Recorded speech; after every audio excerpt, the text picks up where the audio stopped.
You cannot be enjoying all the time. I will make you suffer. I will take everything that you own to myself. You will be miserable while I enjoy. Once upon a time, in the vibrant land of Agua, there lived a young woman named AMAKA. She was a kind and hardworking soul. She was also deeply envious of her friend, Ifeoma. Ifeoma was everything AMAKA wanted to be: successful, beautiful, and well loved by her husband. She had a loving husband, two adorable children, and a thriving business. AMAKA's jealousy grew stronger every day.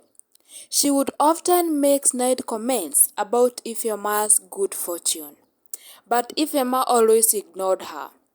She knew that AMAKA was struggling and she didn't want to hurt her feelings.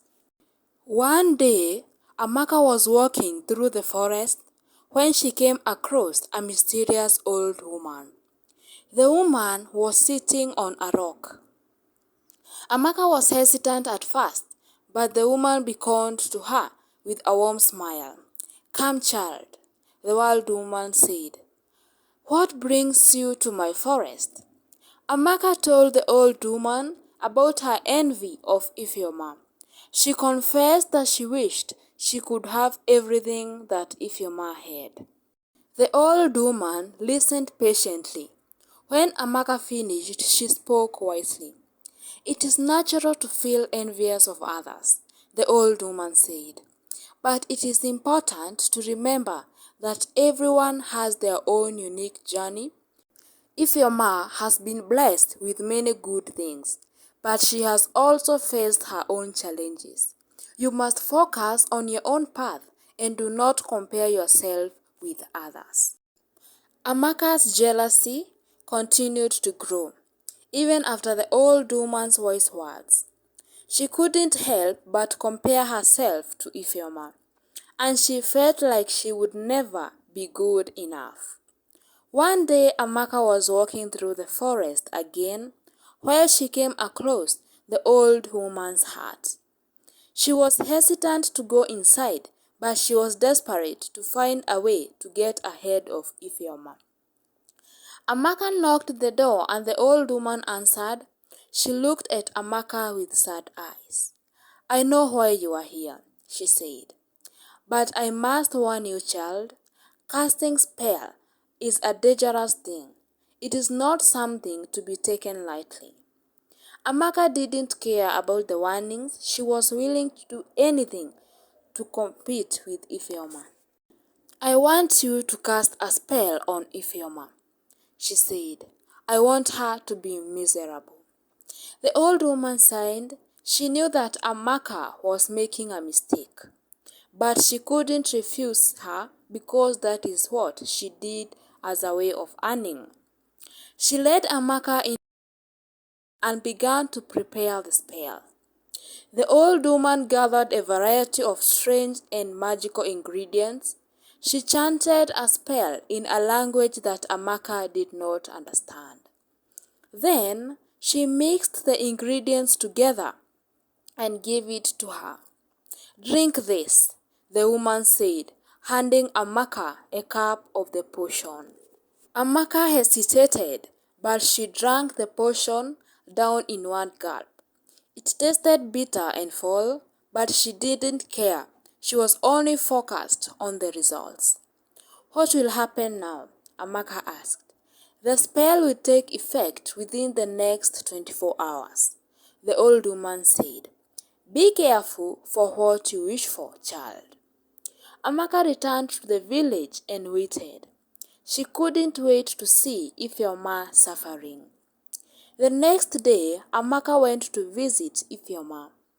She was shocked to see that Ifeoma had changed completely. Her eyes were wild and her hair disheveled. She spoke incoherently and acted like a mad woman. AMAKA realized that the spell had worked. She was happy by what she had done. It was too late to take it back. Ifeoma's husband and children were devastated. They did not know what to do. They took to see the village healer, but he couldn't find a cure. AMAKA was guilt-ridden. She knew that she was the one who had caused Ifeoma's madness. She tried to apologize, but Ifeoma was far gone to listen. AMAKA's life became a living hell.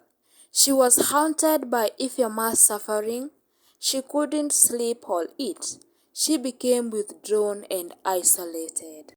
Even after feeling all this guilt, AMAKA was happy. She couldn't bear to see her friend happy and successful. She wanted everything that Ifeoma had, including her husband. One day, Ifeoma's husband came to AMAKA's hut. He told her that he was unhappy in his marriage. He said that he didn't love Ifeoma anymore after she became a mad woman. AMAKA was overjoyed. She saw this is her chance to finally get what she wanted. She seduced Ifeoma's husband and they began an affair. Ifeoma was now starting to get well, since the spell was becoming weak and weak day by day. None of them knew that she was getting well. Ifeoma eventually found out about the affair. She was heartbroken and devastated. She couldn't believe that her best friend and her husband had betrayed her so deeply. Ifeoma's health began to deteriorate again. She became weak and frail. She was unable to leave her bed. AMAKA took advantage of Ifeoma's weakness. She convinced Ifeoma's husband to leave her. They got married and had a child together. Ifeoma was eventually cured of her illness. She was furious and she found out that AMAKA had married her husband and had his child. She confronted AMAKA, but AMAKA was unapologetic. Ifeoma gathered the villagers together and told them what AMAKA had done. The villagers were outraged. They chased AMAKA out of the village. AMAKA was forced to wander in the forest alone.